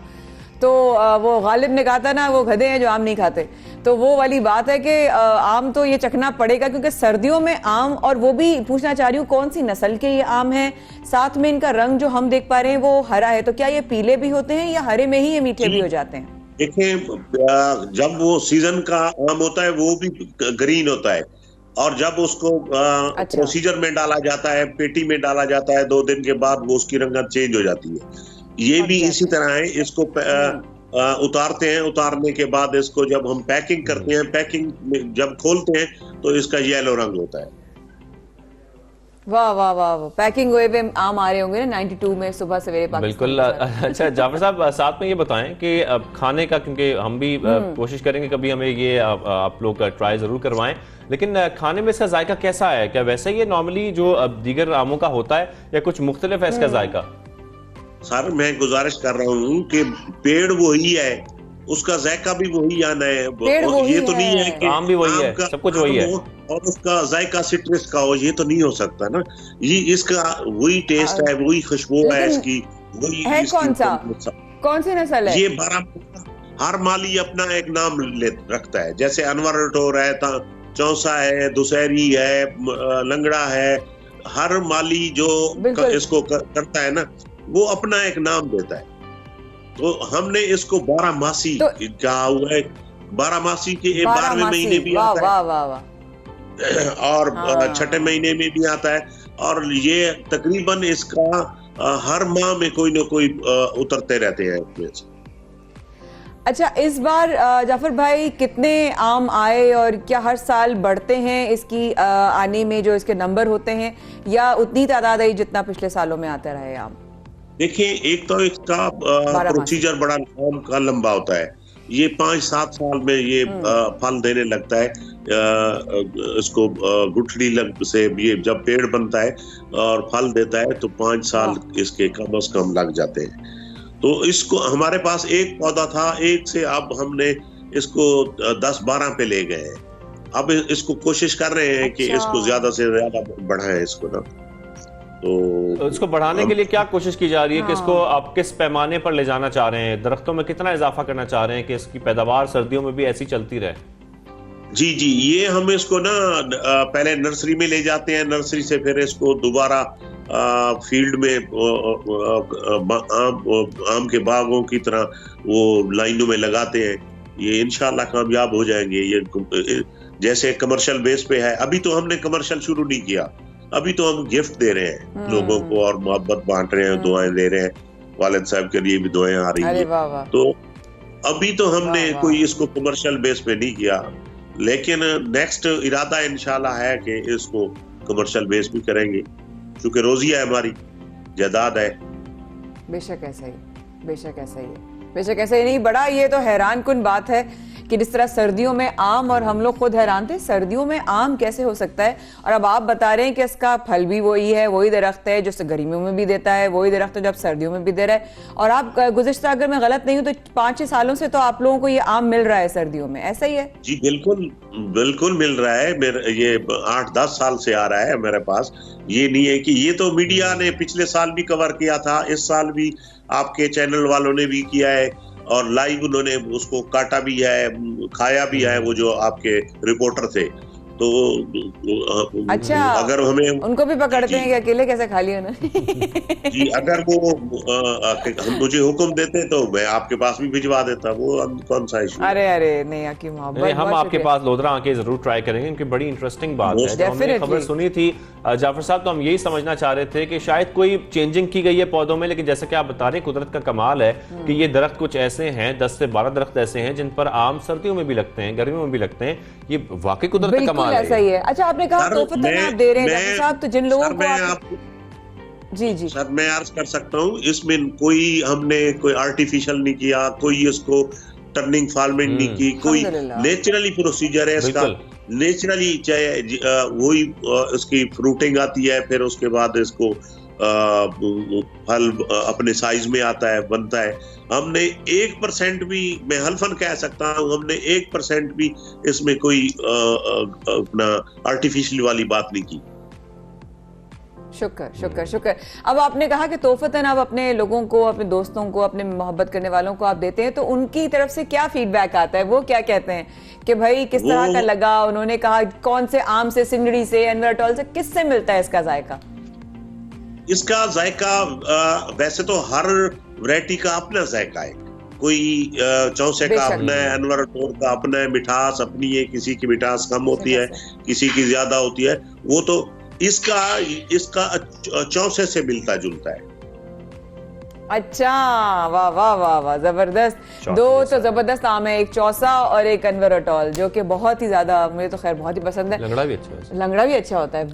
आम सारे ज्यादा होने चाहिए, जितने आम होंगे बस हमें इतना मजा आता रहता है। तो जिस तरीके से ये हम देख रहे हैं कि ये बड़ी इंटरेस्टिंग खबर हमने देखी कि 10 से 12 ऐसे दरख्त मौजूद हैं जिनसे आप लोगों को सर्दियों में भी आम मिल सकते हैं। यानी कि अब हम, मेरे ख्याल में अगर इसकी इस तरीके से पैदावार बढ़ाई गई, और जैसे कि बता भी रहे हैं जाफर साहब कि इसकी पैदावार बढ़ाने की कोशिशें की जा रही हैं, यानी कि फिर सर्दियों में मुमकिन हो सकेगा कि आप लोगों को फल, यानी कि आम, फलों का बादशाह वो मिल सकेगा। सैयद जाफर गिलानी साहब, बहुत शुक्रिया, आप सबसे पहले पाकिस्तान में ज्वाइन की और इस इंटरेस्टिंग से दरख्तों के बारे में बताया जो कि पैदावार हो रही है आम की, फलों के बादशाह। और मैं तो इनको जरूर कहूंगी कि प्लीज मुझे जरूर भेजें, मुझे जरूर चखना है, और इसी चखने की सोच में मैं जाना चाहती हूँ, और चाहती हूँ कि आप लोग मेरे साथ उसी आम के बारे में सोचें, क्योंकि अभी बहुत सारी खास बातें हैं इस वक्फे के बाद। Stay with us.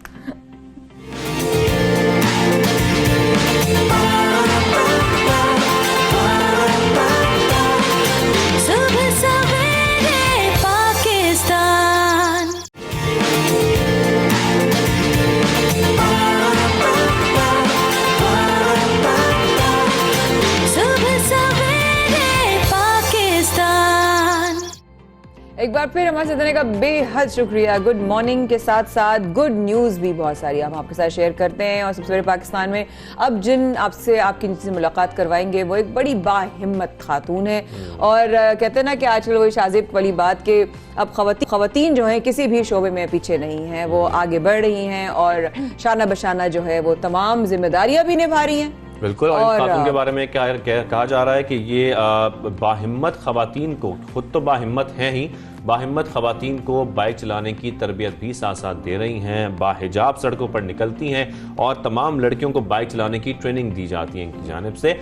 तो ये आइडिया इनको कैसे आया और क्यों आया, क्या वजूहात हैं कि ये बाइक ही खवातीन को चलाना सिखा रही हैं, तो इसी पर आज हम बात करेंगे। हमें शो में ज्वाइन किया है इमराना ने और बाइक पर हैं। अस्सलाम वालेकुम इमराना। वालेकुम अस्सलाम। कैसी हैं आप? अल्हम्दुलिल्लाह। भाई वाह जबरदस्त। ये आपकी अपनी बाइक है? जी। अपनी सगी बाइक है आपकी? अरे वाह भाई जबरदस्त। ये आप चलाती है? अल्हम्दुलिल्लाह। अरे वाह जबरदस्त होगी बात। तो इमराना हम क्या सुन रहे हैं कि जैसे कि अगर हम आपसे पूछें कि ये कैसे आप कर रही हैं और ये क्या है, आपने शुरू किया, कैसे शुरू किया, प्लीज अपने बारे में बताइए।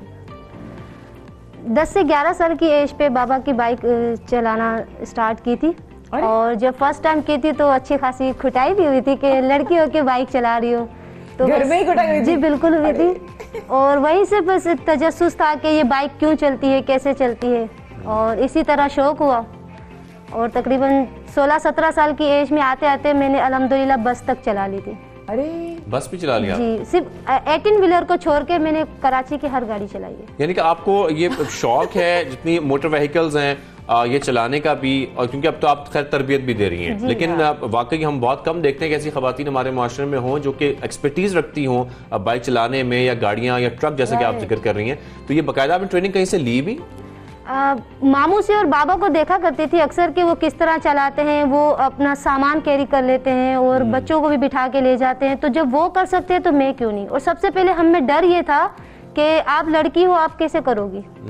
डर था या लोग कहते भी? लोग कहते भी थे और समझ ले इस तरह था कि मतलब आपको कोई मोटिवेट नहीं करता था। मतलब ये था कि हमेशा डम करना है, लड़कियों के करोगी, लड़कियों के काम करोगी, लड़कियों के नहीं, लड़कियों के ये काम नहीं है। क्यों लड़कियों के काम नहीं है? लड़कियां कर सकती हैं, अल्हम्दुलिल्लाह लड़कियां कर सकती हैं। और आप कर रही हैं? और अल्हम्दुलिल्लाह मैं कर रही हूँ। मुझे माशाल्लाह 28 से 29 साल हो गए। 28 से बाइक चलाते हुए? जी बिल्कुल, बाइक क्या हर चीज अल्हम्दुलिल्लाह। और इसी बीच में शादी भी हो गई? जी अल्हम्दुलिल्लाह, बच्चा भी हो गया? माशाल्लाह अल्हम्दुलिल्लाह, एक बेटा भी है। अरे माशाल्लाह। तो शौहर को जब रिश्ता हो रहा था तो उनको पता था कि उनको? जी उनको पता था, उनको ये पता था कि लड़की फाइटर है, तो काफी हद तक उन्होंने। अच्छा, अब आपके आजकल जो मसरूफियत है वो क्या है? जिस तरीके से आप ट्रेनिंग दे रही हैं बाइक चलाने की, क्योंकि हमारे खवातीन आजकल बहुत ज्यादा कॉमन होती जा रही है, बाइक्स भी आ रही हैं, कुछ इलेक्ट्रिक बाइक्स भी आ रही हैं, तो क्या आप बाइक सिखाने के लिए बाकायदा तौर पर ट्रेनिंग दी जा रही है आजकल?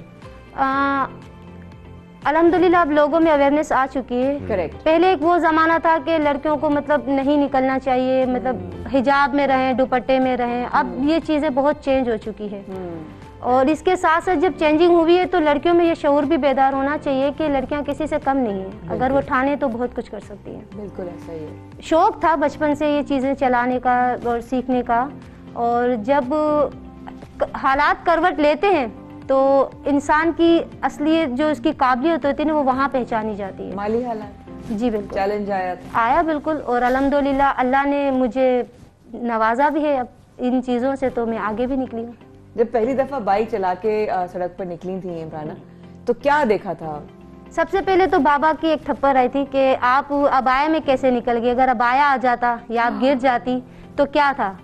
तो बाबा की तरफ से ये था ना कि पर्दा होना चाहिए बेटियों का, तो मैंने बाबा की बात भी रखी और अपना शौक भी रखा। पर्दे के बगैर भी चला सकते हैं लेकिन पर्दा ज्यादा बेहतर है। पर्दा अपनी जगह, जरूरत अपनी जगह, मजबूरी अपनी जगह।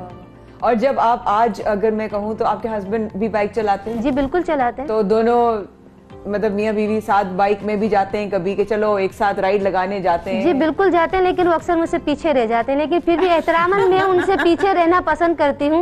माशाल्लाह, जीती रहिए, जीती रहिए। अब ये बताइए कि जो आपने कहा कि जब माली हालात आए इमराना और चैलेंज आया, तो वो क्या माली हालात का चैलेंज के साथ साथ उसको किस तरीके से पार किया और अब आपने उसको अपने शौक के साथ मिक्स कैसे कर लिया? हस्बैंड की तरफ से माली हालात थे, मतलब काम वाम छूट गया था, और ये था कि मेरे पास भी बहुत सी स्किल्स थी, मैंने किए हैं अल्हम्दुलिल्लाह बहुत से ऐसे काम, लेकिन मैं चाह रही थी कि कंधे से कंधा मिला लूं। उनकी परमिशन थी, घर वालों की सपोर्ट थी, तो मैंने कहा मेरे पास एक ऐसा हुनर है जो आजकल लोगों में ये चीजें आ रही है, तो मैं क्यों ना इनको उजागर करूं। बिल्कुल। तो मैंने अपने ही इंस्टीट्यूट से लड़कियों को जो है वो लेना शुरू किया। क्या इंस्टीट्यूट का नाम? Imrana bike frenzy. Imrana bike frenzy. जी हाँ, जुनून है ना हर चीज का, जुनून है। जी बिल्कुल। तो अब तो अल्हम्दुलिल्लाह बाइक खराब भी होती है तो खुद ही कर लेती हूँ, मुझे जरूरत नहीं होती। और मैं लड़कियों को ट्रेन भी करती हूँ। ये बड़ा जरूरी है, आपको ये पता होना चाहिए कि आपके छोटे मोटे जो फॉल्ट आते हैं बाइक में, कभी आप फंस जाते हैं तो आपको पता हो कि मैं अपनी बाइक को, क्योंकि अगर वो इंडिपेंडेंट हो रही है तो मैं क्यों चाहूँ कि मेरी स्टूडेंट को कोई अनदर पर्सन आके उसको टो करे या उसकी हेल्प करे। अगर वो खुद ही निकली है तो उसको ये काम आना चाहिए कि अगर क्लच का प्रॉब्लम है या प्लग शॉर्ट हो रहा है या टायर में हवा नहीं है तो मैं किस तरह मैनेज करूँ, किस तरह चलूँ। अच्छा इमरान, ये बताएं, जब आप बाहर निकलती हैं बाइक पर, हमारे माशरे का बड़ा अफसोसनाक पहलू है ये, लेकिन जब खवातीन बाइक्स पर, या हम देख रहे हैं कि साइकिलिंग आजकल बहुत की जा रही है, बाइक्स पर निकलती हैं और उनको निकलना चाहिए, लेकिन लोगों की जानिब से बड़ा एक अजीब सा रवैया देखने को मिलता है। कभी आवाजें कसी जाती हैं, कभी कुछ बातें सुनने को मिलती हैं। जब आप ये सब कुछ देखती हैं, यकीनी तौर पर आपने सब कुछ एक्सपीरियंस किया होगा, आपके क्या ख्यालात होते हैं ताकि हम उन खवातीन को ये हिम्मत दिला सकें कि आपने इसकी परवाह नहीं करनी? लेकिन मैं तो सिर्फ इतना ही कहूंगी कि दुनिया में सब एक बराबर नहीं है। जहाँ बहुत अच्छी सोच के मालिक भी हैं तो वहाँ फिर ऐसी सोच भी रखते हैं कि शर्म नहीं आती है आप आया में, इस उम्र में भी बाहर निकले हुए हो, इस हाल में भी बाहर हो। ऐसे बहुत से ऐसे जुमले होते हैं, लेकिन उसको इग्नोर करना ज़्यादा बेटर है। अब उनको क्या पता कि हमारी क्या मजबूरी है, हमारे क्या हालात है। हम किसी को हालात तो बताने नहीं आए ना, हम तो बस अल्लाह का शुक्र है कि मुझे ये हुनर आता है, मुझे ये काम आता है तो मैं कर रही हूँ। अच्छा इमरान, अक्सर मैंने देखा है अपने भाई को एक बात करते हुए, कभी कोई बच्ची चला रही होती है बाइक ना, तो वो कहते हैं उनको, मैं साथ ही थे उस दिन एक दफा, तो कहने लगे शाबाश बेटी शाबाश, ऐसे उन्होंने आवाज शीशा नीचे किया, उन्होंने शाबाश बेटी शाबाश। जी मुझे माशाल्लाह अगर मेरी डायरी में नोट करूं तो मुझे 121 दफा थम्स अप तो मिल चुका है। अरे नोट किया हुआ है भाई। बिल्कुल करती हूँ। मुझे ज्यादातर फैमिली में जो होते हैं वो मुझे काफी मतलब well done, keep it up, बहुत अच्छा, अल्लाह हिम्मत दे, अल्लाह नजरे बद से बचाए। और जो छोटे मोटे एरियाज में वहाँ होते हैं कि विलिंग करके दिखाओ, रेस लगाओगी तो ऐसे भी होते हैं। अब उनको क्या पता कि मैं कितने साल से चला रही हूँ, मैं उनसे ज्यादा स्टंट्स मुझे आते हैं। अच्छा वो उसमें तंजिया स्टाइल में क्या रेस लगाओगी, या फिर साथ आके ना मतलब एक हुर देते हैं कि यार अब आप करके दिखाओ। मैं रोड पे रेस लगाने के लिए नहीं निकली हूँ। मैं अपने स्टूडेंट्स को यही कहती हूँ, आपको रेस आती है आप करें, चलाएं, लेकिन रेस के लिए भी एक अलग ट्रैक होता है, एक जगह होती है। ठीक है, रोड पे जहाँ आप सेफ है वहाँ दूसरे भी। बिल्कुल, सेफ्टी सबसे पहले आपकी तरजीह होनी चाहिए। अच्छा साथ में इमरान ये बताएं कि आजकल हम देख रहे हैं बहुत सारी लड़कियां, बहुत सारी खवातीन मुख्तलिफ अच्छी अच्छी बाइक्स लेकर और नतन एरियाज जा रही हैं, टूर्स कर रही हैं, खास तौर पर बड़ा एडवेंचर किया जा रहा है बाइक पे। आपका भी कोई प्लान है कि अब बाइक राइडिंग तो बहुत हो गई है सिटी के अंदर, तो कुछ पहाड़ी इलाकों में निकला जाए, कुछ दूर दराज इलाकों में जाया जाए और कुछ एक्सपीरियंस करें, एडवेंचर भी साथ साथ? अगर मेरे रब की रजा हुई तो मैं जरूर करूंगी। जबरदस्त जबरदस्त।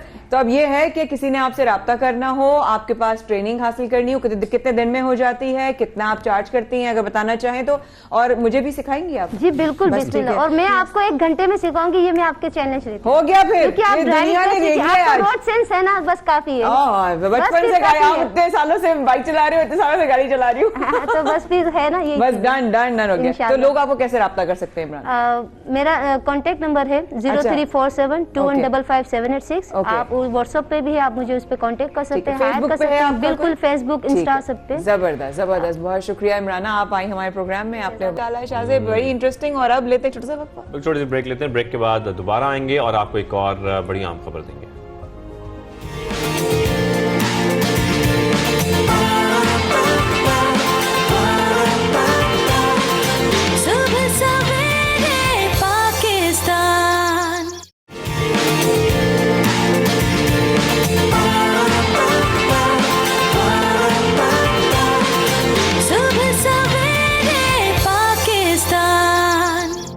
वेलकम बैक सुबह सवेरे पाकिस्तान में एक बार फिर आपको खुशामदीद। और अब हम बात करने जा रहे हैं पाकिस्तान की बड़ी अचीवमेंट की। कोशिश की गई, कोशिश में कामयाबी हासिल हुई और कामयाबी ऐसे हासिल हुई कि अब हम देख रहे हैं कि पाकिस्तान से पोलियो का तकरीबन खात्मा हो रहा है। अल्हम्दुलिल्लाह, हम आए दिन जरूर इस बात को अप्रिशिएट करते हैं कि पाकिस्तान से जिस पर इतना काम, उनके वर्कर्स को सलाम, डॉक्टर्स को सलाम, इस कोशिश को सलाम और इस तमाम जद्दोजहद को सलाम जिन्होंने ये अहद कर लिया था कि पाकिस्तान की जमीन से पोलियो की जड़ें भी खत्म कर देंगे। और अब पोलियो फ्री स्टेट पाकिस्तान बहुत जल्द बन जाएगा, क्योंकि हम आपको यहाँ बताएं कि गुज़िश्ता साल सिर्फ 1 पोलियो केस रिपोर्ट हुआ है, सिर्फ और सिर्फ 1, जिसका खात्मा हो जाएगा तो हम ये कह सकते हैं कि एक भी केस रिपोर्ट नहीं होगा आगे चलकर। साथ में फवाद चौधरी साहब भी ये जिक्र कर चुके हैं कि पोलियो के खिलाफ जंग में हमें बड़ी कामयाबी हासिल हुई है।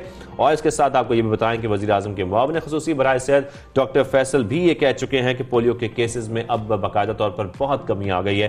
तो इसी मामले पर बात करने के लिए कि जो शहरी हैं वो भी जो अमला है पोलियो के कतरे पिलाने के लिए आता है उनके साथ ताउन करें और अपने बच्चों को पोलियो के कतरे लाजमी पिलाएं। आप सबके लिए बहुत जरूरी है, आपके बच्चों के मुस्तकबिल के लिए जरूरी है। बिल्कुल ऐसा ही। और उन तमाम वालिदैन का भी बेहद शुक्रिया जिन्होंने अपनी फराइज की अदायगी अदा करते हुए इस बात को समझा कि आपके बच्चे के लिए, उसके फ्यूचर के लिए, उसकी हेल्थ के लिए पोलियो के वो 2 कतरे कितने जरूरी हैं। ये उनको भी मैं कहती हूँ अप्रिशिएट करना चाहिए। बिल्कुल इसी पर मामले पर बात करने के लिए हमें ज्वाइन किया है Sindh institute of child health के executive director doctor Jamal Raza साहब ने। डॉक्टर साहब कैसे आप? बहुत बहुत शुक्रिया सर, आपसे हमेशा बड़ी अहम पहलुओं पर बातचीत होती है। तो आज भी हम जो जिक्र कर रहे हैं पोलियो मुहिम का, खासतौर पर हम देख रहे हैं कि अब तकरीबन खात्मा हो गया। अगर एक केस अल्हम्दुलिल्लाह बहुत बड़ी कामयाबी है। और बड़ी दिलचस्प बात यह है कि कल इसकी सालगिरह है। 27 जनवरी पिछले साल को आखिरी केस पाकिस्तान में पोलियो का रिपोर्ट हुआ था। तो कल हम पूरा 1 साल मुकम्मल कर लेंगे कि जब हमारे पास खुशखबरी सुना सकते हैं कल 1 साल मुकम्मल हो जाएगा, कोई पोलियो केस रिपोर्ट नहीं हुआ। और सारी दुनिया में भी ट्रेंड यही है। नहीं जाहिर है दुनिया में बहुत सारे सालों से 2 ही मुमालिक रह गए थे अनफॉर्चुनेटली, पाकिस्तान और अफगानिस्तान। तो अफगानिस्तान में पिछले साल सिर्फ 4 केस रिपोर्ट हुए हैं और पाकिस्तान में तो जैसे बताया कि 1 केस रिपोर्ट हुआ है।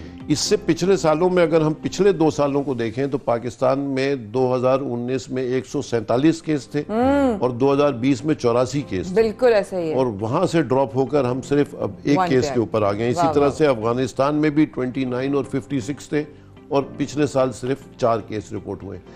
थोड़ी सी बात जो तशवीश की है कि अफगानिस्तान में जो आखिरी केस रिपोर्ट हुआ है, यानी दुनिया का जो आखिरी केस रिपोर्टेड है, वो बहुत दूर नहीं है। वो था 11 नवंबर 2021 का। और ये हम जानते हैं कि अफगानिस्तान से हमारी एक क्रॉस ट्रैफिक होती है, लोग वहाँ से यहाँ माइग्रेट करते हैं। तो लिहाजा खुशी की बात ज़रूर है, मगर जो कहते हैं ना, we should not let our guards down, और अपने आप को ये फ़ख्र महसूस बहुत ज़्यादा ना करें कि जी बस हम ख़त्म कर चुके। अभी हम ख़त्म नहीं कर चुके, मंजिल अभी बाकी है और रास्ता थोड़ा सा बाकी है, लेकिन तकरीबन मरहला तय हो चुका है। लेकिन उसको अपना जो पैर है एक्सीलरेटर से नहीं हटाना। इमराना का मैं देख रहा था, माशाल्लाह बड़ा ज़बरदस्त सेगमेंट था अभी। तो अपनी कोशिश को जारी रखना है। रास्ता मुकम्मल नहीं हुआ, मंजिल आई नहीं है, करीब ज़रूर है लेकिन आई नहीं है। लिहाजा ये जो मुहिमात अभी हुकूमत की चल रही हैं, जो अभी पहली मुहिम इस साल अभी शुरू हुई है 24 से 26 तारीख तक, उसके अंदर तकरीबन 22 मिलियन बच्चों को पोलियो के खतरे पिलाए जाएंगे पूरे मुल्क में। यानी 2 करोड़ से ज़ायद 2 करोड़ 20 लाख। और सिंध के सूबे में 6.7 मिलियन यानी 60 लाख से ऊपर बच्चों को पोलियो खतरे पिलाए जाएंगे। अब जैसा बड़ी अच्छी आपने बात की वाली बात है कि हमें जो है ना अभी एक्सेलरेटर से पाँव नहीं हटाना है। हमें बेसिकली टारगेट अचीव करके इस पर परसिस्ट करना है, इस पर कंटिन्यूएंस के साथ जो है उस पर डटे रहना है ताकि हम मेंटेन कर सकें। उसी के लिए वालिदैन के लिए क्या पैगाम देना चाहेंगे जो अब तक जिम्मेदारी निभा रहे हैं और निभाना मजीद है? वालिदैन को पहले तो शुक्रिया अदा करना चाहेंगे कि क्योंकि बहरहाल उनकी मदद और उनकी हिम्मत के बगैर ये काम नहीं हो सकता था। तमाम तबकों में और ख़ास तौर पे, बल्कि हमने तो देखा जो पढ़ा लिखा तबका था उसके अंदर बड़ा एक फटीक फैक्टर आ गया था कि डॉक्टर साहब ये क्या है, हर दफ़ा पोलियो के खतरे पिलाने आ जाते हैं, कब तक पिलाते रहेंगे। वो तो खैर एक तो तबका है जो हर चीज़ में साजिशें डाल देता है, वो तो अलहदा है। उसके अलावा लेकिन अच्छे एजुकेटेड लोग जो थे वो भी बहुत तंग आ गए थे कि जी हम अब नहीं पिला रहे बच्चों को, एंड दे स्टार्टेड रिफ्यूजिंग, जिनको हमने बार बार कन्विंस किया कि देखिए ये आपके सिर्फ बच्चे नहीं, पूरे मुल्क के बच्चों का सवाल है, मुल्क का मुस्तकबिल है। और जब तक हम पूरे मुल्क से वो बीमारी को, बल्कि पूरी दुनिया से उस बीमारी को ख़त्म नहीं करेंगे, हम उसके खात्मे तक नहीं पहुँच पाएंगे। और अब मंजिल बहुत करीब है। तो अल्हम्दुलिल्लाह उन्होंने साथ दिया। और दूसरा सलाम पोलियो वर्कर्स के लिए कि आपने अभी जिक्र भी किया, बिल्कुल सलूट है उनको। 1,71,000 वर्कर इस साल भी जनाब। और अभी मैं आपका फुटेज देख रहा था कि किश्तियों में बैठ के बर्फानी इलाकों में, धुतकारें बर्दाश्त करना, लोगों की जिल्लत और उनके रवैया बर्दाश्त करना, कठिन रास्तों पर, पहाड़ों में, हर जगह हमने देखा कि वो हमला जाता है। लेकिन सर यहाँ पर एक बात हम ये भी जरूर आपसे जानना चाहते हैं कि बच्चे अक्सर एक तासुर पाया जाता है वालिदैन में, अगर बच्चे बीमार हैं तो उनको पोलियो के कतरे ना पिलाए जाएं। सर मैं चाहूंगा कि उनकी रहनुमाई आप फरमाएं कि क्या अगर बच्चा बीमार है तो उसको पोलियो कतरे पिलाए जा सकते हैं? बिल्कुल पिलाए जा सकते हैं, 2 कतरे पिलाने में कोई हर्ज नहीं है। और जब तक को बहुत ही खुदा न खास्ता कोई एक्सट्रीम अगर सूरत हाल हो कि ज़ाहिर है बच्चा घर पे नहीं होगा, अस्पताल में होगा, फिर वो तो एक अलग मामला हो गया। लेकिन जब बच्चा घर पे है तो यकीनी तौर पे कोई ऐसी कोई ख़तरनाक सूरत हाल नहीं है, मामूली खांसी, नज़ला, बुखार, हल्का फुल्का अगर डायरिया भी है, कोई उसमें प्रॉब्लम नहीं है। बच्चों को 2 कतरे पिलाने हैं आपको, क्योंकि वो जो हम कतरे पिलाते हैं वो ही डायरिया से और स्टूल से एक्सक्रीट होके एक तरह से दूसरी आबादी को भी इम्यूनाइज करते हैं। तो वो फ़ायदेमंद है। अगर उसको मोशन है भी, शायद उसकी अपनी एब्जॉर्प्शन ना हो, लेकिन कम से कम वो सैंपल जो है एनवायरनमेंट में जाएगा। जी राइट। डॉक्टर साहब अभी आपने कहा कि अभी जो नया स्पेल है, ये स्पेल कब से लेके कब तक? आपने कहा 26 तारीख तक है, तो अभी आप क्या एक्सपेक्ट कर रहे हैं? और नेक्स्ट जो स्पेल है उसके लिए भी पेरेंट्स को किस तरह प्रिपेयर होना चाहिए? इस साल के जो प्लान है उसके अंदर 6 मुहिमात शामिल हैं, जो कि जिसमें 3 SNID यानी लिमिटेड जो डिस्ट्रिक्ट्स हैं उनके लिए, और 3 जो है वो पूरे मुल्क के लिए, ठीक हो गया, NIDs जिनको कहलाता है, नेशनल इम्यूनाइजेशन डेज। तो वो उसका एक पूरा शेड्यूल है जो कि पहले जनवरी में और फिर मार्च में और फिर मई में और इस तरह से फिर नवंबर दिसंबर तक का पूरा एक शेड्यूल है जो हुकूमत की तरफ से जारी किया गया है। तो वो वालिदैन तक भी पहुंचना चाहिए। और जैसे हमने कहा कि जब इतनी उन्होंने मुश्किलात उठाई हैं, यहाँ तक हम पहुँचे, तो इस मरहले पे खुदा के लिए कोई उसमें ताख़ीर या कोई उसमें तामुल ना करें। और यकीनी तौर पर सबसे हम रिक्वेस्ट वालिदैन से ये करते हैं कि पोलियो वर्कर्स को बहुत इज्जत दें। ये अपनी जानों को मुश्किल में डाल के आपके बच्चों की जान बचाने के लिए आए हुए हैं, तो ये बहुत बड़ी कुर्बानी है। बेशक ऐसे। डॉक्टर साहब मैं एक सवाल करना चाहूँगी, और मैं बड़े दिल से ये सवाल करना चाहती हूँ कि मैं पोलियो के हवाले से बहुत आप लोगों के साथ प्रोग्राम्स ज़िंदगी में किए हैं। मैं चाहती हूँ एक दफ़ा अपने दिल से एक मैसेज ज़रूर भेजें कि अगर आप अपने बच्चे को वो 2 कतरे नहीं पिलाते हैं तो आपके बच्चे में क्या क्या कमियां हो सकती हैं? अल्लाह ताला रहम करे, हम उस जगह पे ना लेके जाए। हमने तो बहुत केसेस पिछले 30 साल 40 साल से जब से प्रैक्टिस कर रहे हैं वो देखते हैं पोलियो की माजूरी, और वो सारी उम्र की माजूरी। हमारे साथ बड़े बड़े पढ़े लिखे लोग हैं, डॉक्टर कम्युनिटी के अंदर ऐसे लोग हैं कि जो माजूरी का शिकार हो गए, और यकीनन पूरी लाइफ उनको उस माजूरी के साथ गुजारना एक बहुत ही हिम्मत वाला काम होता है। और कई लोग जो है उस रास्ते में थक जाते हैं, उसके साथ मुश्किलात का शिकार हो जाते हैं। कई बड़े बाहिम्मत होते हैं कि उस माजूरी के साथ भी अपने कैरियर्स को अचीव करते हैं, लेकिन एक बहुत बड़ा के लिए कितना बड़ा इम्तिहान, बहुत बड़ी तकलीफ दे चीज़, और वो बीमारी जिसका कोई इलाज नहीं हो। तो जब उससे बचा जा सकता है तो खुदा के लिए उसको आप अपना रास्ते को इख्तियार करें। बल्कि ये मैं पैगाम देना चाहूँगा कि न सिर्फ उस पोलियो के अलावा जितनी भी हिफाजती टीकों की मुहिमात हैं, या जो गवर्नमेंट के इदारों में जो इम्यूनाइजेशन सेंटर्स पे जो वैक्सीन्स लगाई जा रही हैं, वो तमाम जानलेवा बीमारियां हैं। हुकूमत बहुत अच्छा काम कर रही है। तकरीबन हम बताते हैं वालिदैन को कि 35,000 रुपए की वैक्सीन्स हैं जो गवर्नमेंट फ्री लगा रही है। तो वो आप क्यों उस मौके से अपने बच्चों को फायदा नहीं उठाते? कोई हुकूमत का उसमें फायदा नहीं है, बच्चों का फायदा है। मीजल्स है, रुबेला है, आजकल रुबेला की वैक्सीन तमाम माएँ बहन बेटियां जिनको देख रही हैं हम लोग और देखते हैं हर साल, वो जाती हैं जिस तरीके से खटका करती हैं, दस्तक देती हैं दरवाजे पे, और उनको कुछ घरों में अब तो ये रिजल्ट ही अच्छे घरों के और लोगों का अच्छे बर्ताव का यही रिजल्ट है कि आज पूरे पाकिस्तान में एक साल में जो है वो सिर्फ एक केस हो गया। डॉक्टर साहब आखिरी कुछ पैगाम देते जाते देना चाहिए। बिल्कुल आखिरी यही पैगाम है कि ये तमाम मुहिमात, तमाम कोशिशें आपके बच्चों की हिफाजत के लिए हैं, उनकी जान बचाने के लिए, उनको एक सेहतमंद ज़िंदगी देने के लिए। देखिए हमारा जो अनफॉर्चुनेटली जो प्रायोरिटी या ज़्यादा जोर होता है वो बीमारी पे होता है, सेहत पे नहीं होता। तो हमें ये कोशिश करनी चाहिए कि उन तमाम तरगीबात की तरफ अपने बच्चों को लेकर आएँ जो उनको एक सेहतमंद ज़िंदगी दे। बीमारी से बचना है, बीमारी होने के बाद उसका इलाज एक बिल्कुल अलग मरहला है, लेकिन जो चीज़ें बीमारी से बचाव के लिए की जा सकती हैं, चाहे वो माँ का दूध हो, चाहे इम्यूनाइजेशन हो, चाहे पोलियो के खतरे हो, चाहे अच्छी ग़िज़ा हो, चाहे वर्जिश हो, तमाम चीजें करें। बिल्कुल जैसे डॉक्टर जमाल रजा साहब कह रहे हैं जो पॉसिबिलिटी है जब एक बीमारी से बचा जा सकता है तो फिर आप लोगों को उन वैक्सीन का इस्तेमाल भी लाजमी करना चाहिए और बच्चों के मुस्तकबिल बचाने के लिए पोलियो मुहिम जो चल रही है इसमें बढ़ चढ़कर हिस्सा लेना चाहिए और जो कतरे पिलाए जा रहे हैं वो अपने बच्चों को लाजमी पिलाएं। बिल्कुल ऐसा ही है और पोलियो से करेंगे पाकिस्तान से बिल्कुल इसको की जड़ें उखाड़ के रहेंगे, मिलकर होगा ये इंशाल्लाह। दीजिए हमें कल तक के लिए इजाजत, होते हैं हम जरा अब कल मिलेंगे। सुबह अल्लाह हाफिज।